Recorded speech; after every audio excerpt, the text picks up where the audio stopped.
Picture New York City at the absolute height of the American mob, 5 vast criminal empires quietly carving up the greatest city on earth between themselves, block by block.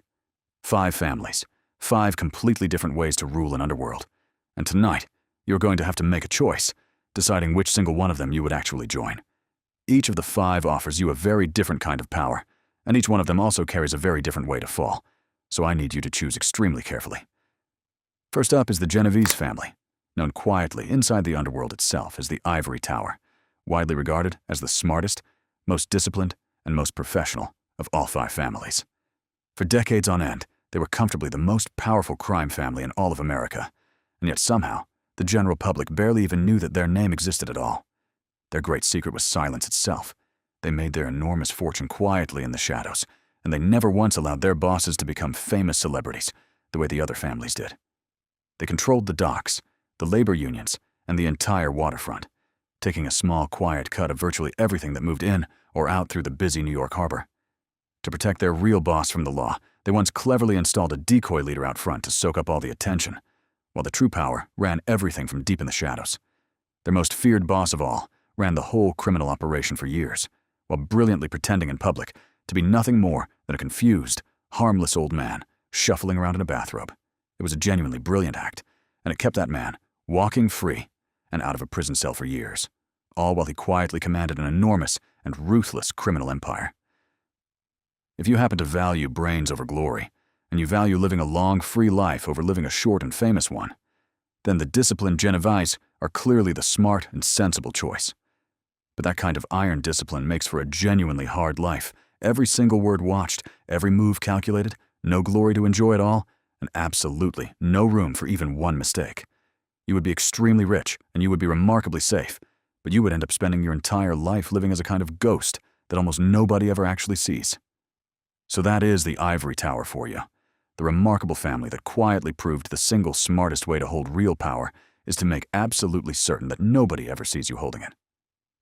Next comes the Gambino family, easily the most famous name in the entire history of the mob, and the one single family that truly managed to turn organized crime into pure celebrity. At its powerful peak, the Gambino family was the strongest in the whole country, running enormous rackets across the construction industry, the trucking business, and the valuable New York shipping docks. Their most famous boss of all was the legendary John Gotti, nicknamed the Dapper Don, a man who loved the cameras and the spotlight almost as much as he loved raw power itself. He wore $1,000 tailored suits, he gave confident television interviews, and he waved happily to adoring crowds. And in doing all of that, he became a genuine household name right across America. He seized power in a bold and dramatic hit, carried out on a busy street. And from that moment, he walked straight into the role of America's single most public and recognizable gangster. And for quite a while, the whole thing actually worked beautifully. He beat charge after charge in the courtroom, and the delighted newspapers proudly crowned him with the famous nickname, the Teflon Don. But all of that dazzling fame also made him an absolutely enormous target, and the more that the cameras and the crowds loved him, the very much harder the law came after him. In the end, it was his own trusted underboss who finally turned against him and testified in court. And just like that, the most famous mobster in all of America went down for good. He died alone behind prison bars, still famous, and still endlessly talked about, standing as living proof that in this brutal world, glory and downfall are very often the exact same road. If what you truly want is to be remembered forever, to live your life loud, and to go out as a genuine legend, then the flashy Gambino family is very clearly your glory pick. But that kind of glory in this particular life always comes with a heavy price attached, and that price is very nearly always prison, or something else even more permanent and final than that.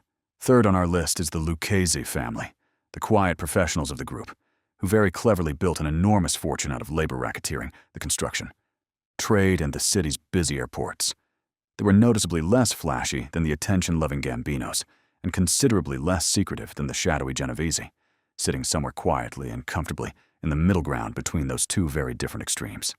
Their real power came from tightly controlling the labor unions, which meant they personally decided who got to work, and they quietly took a cut of virtually every major building project across the whole city. They also ran the garment district and the airports with an iron grip, skimming steadily from cargo and freight shipments in clever ways that turned out to be almost completely impossible to ever trace. For many long years, they operated in near total silence, calmly making many millions of dollars, while somehow barely ever once managing to make it onto the front pages of the daily newspapers.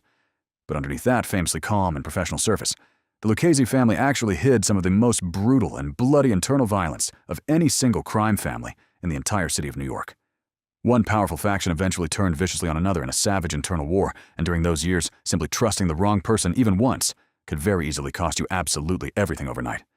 Their bosses became famously and dangerously paranoid, and inside that particular family, a single unproven rumor, whispered by the wrong person at the wrong time, could genuinely be more than enough to end a man's life, if your real goal is to get seriously rich quietly, to stay well off the radar and to let all the other families chase the bright spotlight. Then the Lucchese are a genuinely tempting choice, but deep paranoia is always the steep price of that kind of quiet success, and in the Lucchese family the single greatest danger to your life was very often the trusted man standing right beside you. Survive all of that somehow, and you really could live a long, rich, and almost completely invisible life, but the honest truth is that remarkably few of them ever actually managed to pull it off. Fourth, we have the Bonanno family, once genuinely proud and enormously powerful, but a family that is remembered today mostly for suffering the single greatest and most public humiliation in all of mob history. For many years, they were rightly considered one of the very strongest families in all of New York, with deep old-world roots stretching back generations and a truly fearsome reputation that everybody respected and feared. But then one day they went and made the one single mistake that no serious criminal family anywhere can ever really afford to make. They carelessly let a complete stranger get far too close to them. An undercover FBI agent quietly spent years living deep inside the family, cleverly posing the entire time as a small-time jewel thief, and slowly and patiently becoming a genuinely trusted close friend to every one of them. He carefully learned all of their darkest secrets, their faces, and their operations. And every single friendly dinner, and every warm handshake was actually quietly building a devastating federal court case against the whole family. When the shocking truth finally came out at last, that their trusted friend of years had been a federal agent the entire time, the entire American underworld was left completely and utterly stunned in disbelief. The damage done was absolutely catastrophic for them, with dozens upon dozens of members exposed and arrested, and almost overnight the proud Bonanno name became a bitter punchline told across the whole Mafia world. As a direct punishment for their carelessness, the other powerful families coldly threw the Bonannos straight off the ruling commission, publicly stripping the humiliated family of their prized and hard-won seat at the very top table. They then spent many long years desperately trying to climb their way back up to respectability, but the deep humiliation of having been fooled so completely and so publicly followed them around relentlessly forever after. If you choose to join the Bonannos, you do inherit real history and genuine old power, but you also inherit the single deepest and most shameful scar that any of the 5 families ever had to carry. Their whole story stands as the ultimate cautionary warning that in this treacherous world, the single most dangerous enemy you will ever face is very often the smiling friend that you never once thought to suspect. And finally, we come to the Colombo family, comfortably the smallest of the 5, and also, by an enormous margin, the single most chaotic and unstable of all the New York crime families.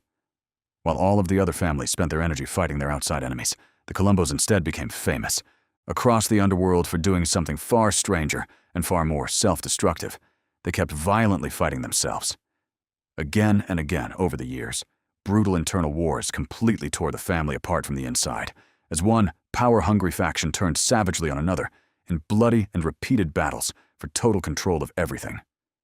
Their most famous boss of all was gravely wounded and left permanently disabled in a very public attack at a crowded street rally. And yet, even after that shocking event, the internal wars just kept right on going. Leadership of the family changed hands over and over again in the chaos, and no boss could ever once feel truly safe or secure, because the single greatest threat to him nearly always came from within his own ranks. All of that constant infighting certainly made the Colombos wildly unpredictable and genuinely dangerous, but it also kept them permanently weak, small, and constantly bleeding themselves dry from all of their own self-inflicted wounds. Choosing to join the Colombos really meant choosing pure chaos itself. You just might rise up incredibly fast in all of the confusion, but you also might very easily fall even faster than you ever climbed. There was certainly real opportunity to be found buried in all of that disorder, but there was also almost no stability of any kind.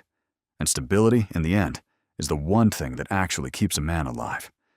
If you genuinely thrive in pure chaos, and you truly back yourself to come out standing on top of a constant knife-edge fight, then the wild and unpredictable Colombos are undoubtedly the family for you. But the honest truth is that most men who chose that dangerous path simply did not last very long at all, and the whole Colombo story is really a hard lesson in how a house divided ends up destroying itself. So there they all are, the 5 great families, the disciplined Genovese, the famous Gambino, the quiet Lucchese, the humiliated Bonanno, and the chaotic Colombo. Each one a completely different empire. Each single one of them offered you a very different kind of power to reach for, and each single one of them also carried its own very different way to lose absolutely everything that you had built. So now the only real question left is the one that actually matters. Out of all 5 of these famous families, which single one would you genuinely choose to join? Let me know your pick down in the comments below.